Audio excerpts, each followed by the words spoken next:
Hey Hatchlings, it's DragonFeather and welcome back to our channel. Excuse the noises in the background, there's people moving shit over there and there's, loud noisy trucks, but whatever. But for today's episode, I wanted to talk to you guys about contacting your guardians. So this video was inspired by a poll that I had in the Hatchling Clan on Amino Apps, and there'll be a link in the description box if you want to come join the community. But I had a poll on there asking you guys what you needed help most with, and most of you guys needed help with contacting guides, so that's why I'm making this video today, because I feel like it'll help the most of us, and it's just good to know in general. I feel a lot of the time that when we are starting on our practice, it can be hard to grasp the concept of having spiritual guardians and guides. Even gods and goddesses can be kind of difficult for people to grasp sometimes. Aside from gods and goddesses, guardians and guides are much different than gods and goddesses because they are specifically attached to you. They're specifically your spiritual, kind of like circle of friends almost, in a way. It's going to be different for everybody, but in my experience, my guardians have kind of been this support system and a part of my life that is so vital to my happiness and my spiritual growth. They guide me along my path, and that's why I feel that when we first step onto a magical path or a mystic path, or even just want to practice Wicca, I was trying to combine the two together, Wicca or witchcraft, excuse me, but when we want to practice something like that, a lot of the time, I feel that when we contact our guardians and guides, that is going to be the number one thing for us to do in order to make the most progress in the long term. And I mean this because when you develop a relationship with your guardians and your guides, specifically like a dragon guardian, a personal dragon guardian, when you establish a connection with these beings, they can really guide you in your spiritual path. They can guide you along your journey and help you in your magical workings and help you raise vibration and help protect you and all of these wonderful things. It takes a certain person to work with guardians because you have to be open and willing to see the unseen. And I know that dragons and fairies and unicorns and mermaids are all considered mythical creatures. However, they're very much real to those who choose to believe and try to see. So that's why I think it's really important to contact your guardians and your guides. So the best way to contact your guardian or your guide, and how it works for me personally, is through meditation. And this is usually done through daily meditation as a daily devotional.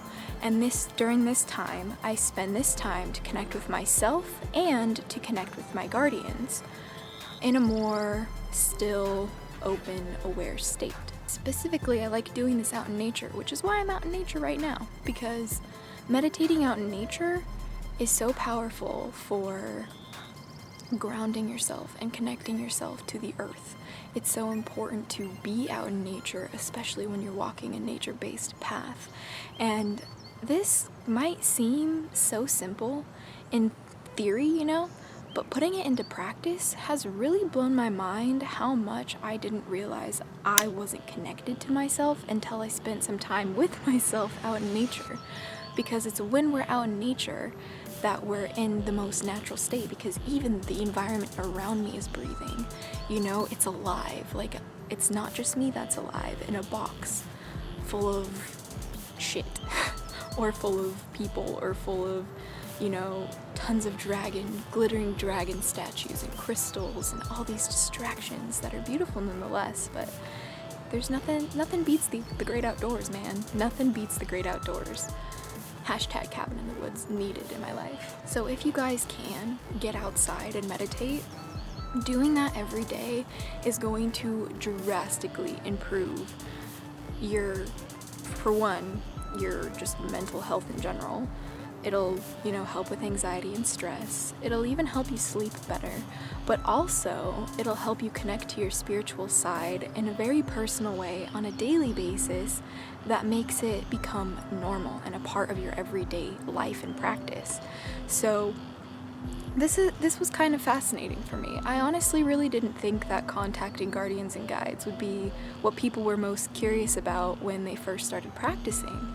I thought it was going to be like ritual and spell casting, because that's like what I feel like I need the most help with, is like ritual and spell casting. You know, we all do. We need practice. It's a practice, duh. I hope that this helped. And I know that we all can't meditate out in nature, but we all take showers, I'm hoping. And I hope that we all have the ability to take showers, and I feel like that when we do take showers, that is the time to meditate, because we can take 10-15 minute showers, right?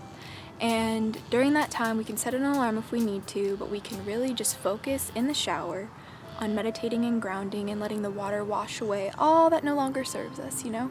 That's what I think is the best, is meditating to contact with your guardians and guides on a daily basis. When you're going to contact your guardians or your guides, reach out to them and say, "Guardians, guides, I seek your help right now. I am ready. Please come to me. I wish to connect with you. Where are you? Are you here with me?" kind of thing. And tell them about your day. Today this happened and I did this. And if you went out in nature to try and contact them, say, "I went out in nature today to try and contact you again, and I had this and this and this time," kind of thing, because you want to establish the connection with them, and you want to give them the incentive, or prove to them essentially that you're willing to work with them.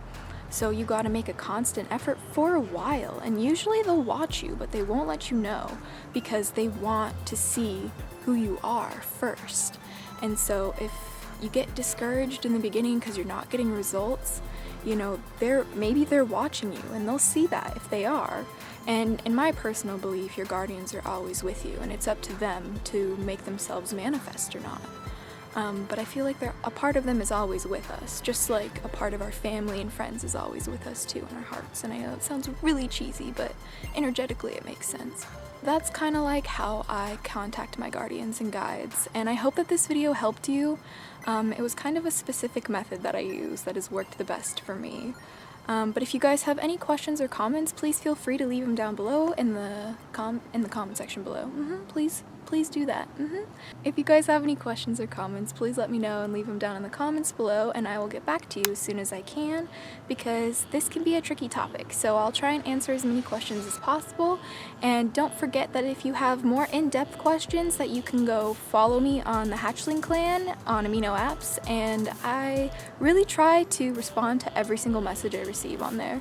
And I try to be involved as much as possible, because it's kind of like the classroom for the hatchlings, essentially. So I hope you guys enjoyed this video. I hope you guys will vote for more of these types of videos in the future, because I think that was really awesome. It was really cool doing an experiment like this with the Hatchling Clan app, and so it's super cool, super rad, and I'm really loving it. So I want all of you guys to be a part of it, because it's really interactive and it's just fun. It's just a lot of fun. So I hope you guys are having a great day, but until next time, stay geeky, cheeky, and freaky little hatchlings. Blessed be, and bye.